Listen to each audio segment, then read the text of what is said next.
This is a session recap for what happened on episode 1, which is not viewable due to poor quality. I did just upload a video like 40 seconds ago, so if you're getting a notification again, it's because the microphone was not working properly. We should have resolved that by now. If not, please let me know in the chat if you're out there. So, the short version of what happened on Wednesday's episode is that the group who are on your right, no, your left, should be on your left. Um, they came together at the town of Brandstone Glen, a city. He put it loosely, built by retired heroes for heroes. Um, they came together to adventure at the request of a individual known as BMOS, the Master Beetle, who is sort of a troubleshooter type for his family, the Huebecks, which are the ruling nobles of the area. There seems to be some trouble in one of the far off hamlets the Huebecks own, um, with that is situated near the Huebeck family crypt. So after some negotiation, which was part good rolling and part me not really being able to hear the party, I think they talked themselves up to almost 250. I think maybe 250 apiece on gold. I'm sure they will correct me if I'm wrong. Um, to go and assist an adventuring team that was already on site with finding out what is going on at the crypt and uh, how to bring the issue to a close. They're not really sure if it's orcs or if it's uh, demons or ghosts or undead. They don't really didn't really do much investigating because we were dealing with the stream and they couldn't really hear me. And get my thoughts here. So they went instead to the Dwarven Teat Tavern while they were waiting for BMOS to collect the gold that he needed to pay them. And they met a number of individuals, Tola and Steve Ulbrich is his name, uh, that are the Dwarven patrons of the Dwarven Teat. They kind of got the impression that they were involved in the Thieves Guild and somehow also involved as sort of the mayor of the dwarves of the city. Um, uh, Layton's entity inside him, Malasai, a shadow demon like creature, as far as the party knows, came to the surface and uh, ordered a drink with an eyeball in it, I believe, is what happened. The audio in that event is unclear, but I think that's what happened. Um, the party was surprised when the servers brought over the drinks and included a drink with an eyeball. Uh, they didn't question it at the time, or at least I certainly didn't hear them if they questioned at the time. Uh, but they spent some time getting to know one another. I gave them inspiration for some great role playing because from what I could hear, it was pretty good. Um, Gave them a little bit of social experience because we used a three pillar experience system, and then they moved. They eventually went to bed and got Layton specifically got up early to go meet the sled dogs and practice with them. During his practice, one of the sled dogs went missing. Um, the of course the actual event that occurred was that Layton consumed, well, Malasai rather consumed the dog, killed the dog, and ate it, but was sufficient at hiding it to make it look like an accident or look like the dog had escaped in some way. Uh, they headed north with um, a drunk guide named uh, Baragon, I think. Baragon. And they ended up rolling rather poorly. Every single one of them rolled rather poorly. on a choice of animal handling versus vehicle operations. Yeah, land vehicle operations. And so it took them a number of days. It took them almost a week to get there, what should have been a day and a half journey. Um, but they've arrived, and they've lost most of their dogs, most of their sleds. They're looking for this um, Lorcas Adventura, who will be played by our guest player Brandon next week, who is more of a seasoned adventurer. I shouldn't say he's a higher level adventurer because that's not true, but he has gone on more adventures than perhaps the party at this point. There is a particular reason why he is still their level. We'll get into that next week. It should be a lot of fun. He has been investigating for about a 10-day to figure out what is going on in this town.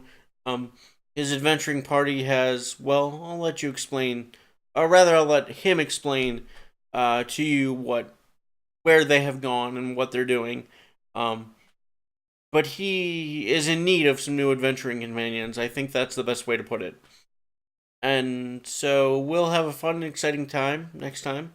Uh, Hopefully, I won't have to re record this video, re upload this video. I think the microphone is working properly now. Um, I don't see anyone in the chat, so I can't really ask if they can tell me how the mic is sounding, but the annoying ringing should have gone away.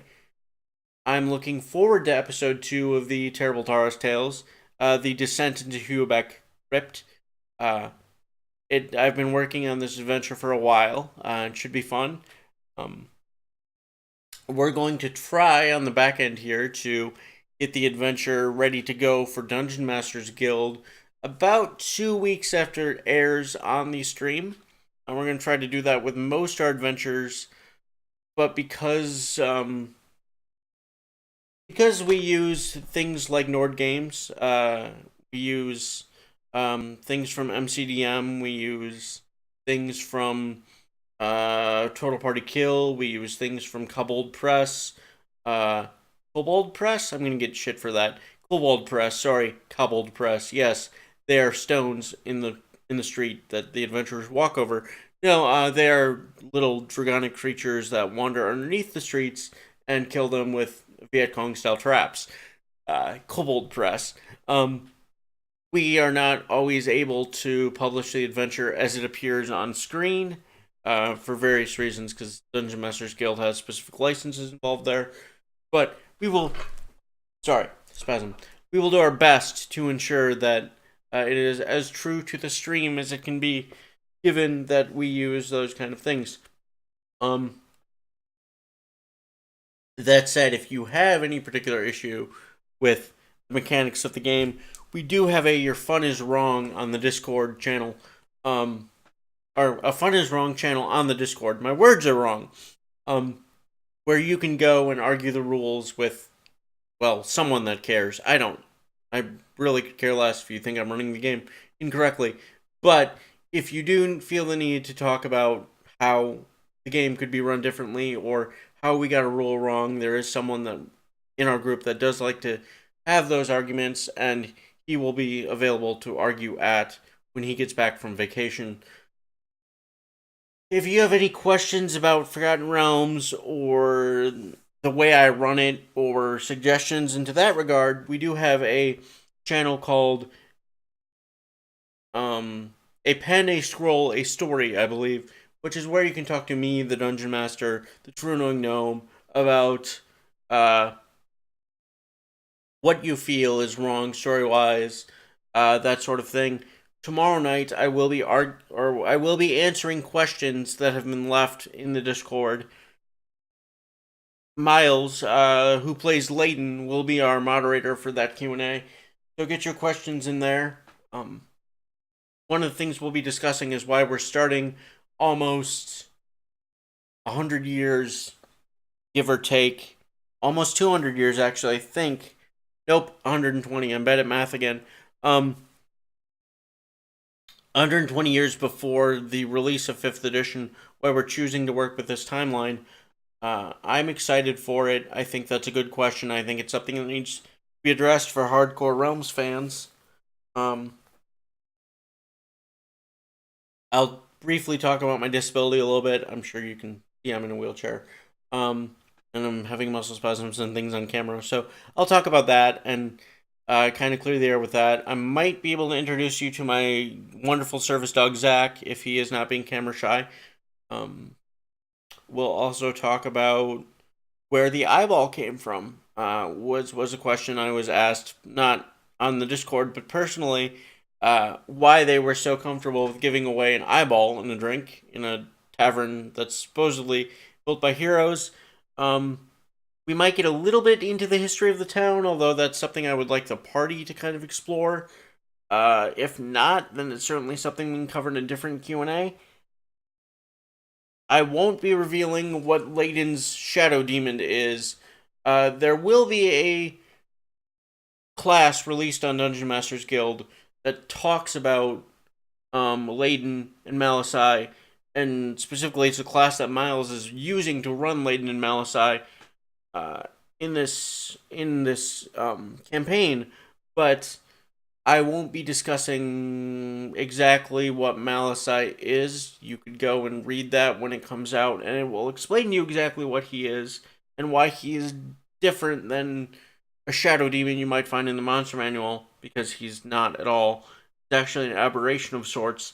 Um, but as to the specifics of that and Malasai's goals and that sort of thing, that's for Miles to reveal when he feels like revealing it, which is not going to be immediately because it'll be happen sometime around level 8, 9, 10, somewhere in there. We will be running for at least 10 levels. Don't know if we'll run beyond that. That sort of depends on if people are enjoying it. We will probably continue to run D&D weekly for as long as we remain a friend group that's interested in this hobby. But whether or not we'll continue to stream it really depends on them and me and my energy levels and fan support and all the fun things that go into streaming. Um, so really briefly, for those of you that haven't read the Obsidian Portal page, which shame on you, uh, we do have four main characters. They are Mirabelle Ashworthy, a halfling thief. Not a thief yet. She's a rogue, but she will be a thief at level 3. Um, we have Layden and Malasai. Layden is a barbarian, although when he is not raging, he does not exhibit as much talent as uh, when he is raging. That is just a um, narrative behavioral difference in the character that is not mechanically represented as much. Uh, we decided to go that route because the only other skin you have to really hang a shapeshifter on, unless you're using a touch of class from EN Games, is a druid, and that didn't feel right for the character. So we went with barbarian.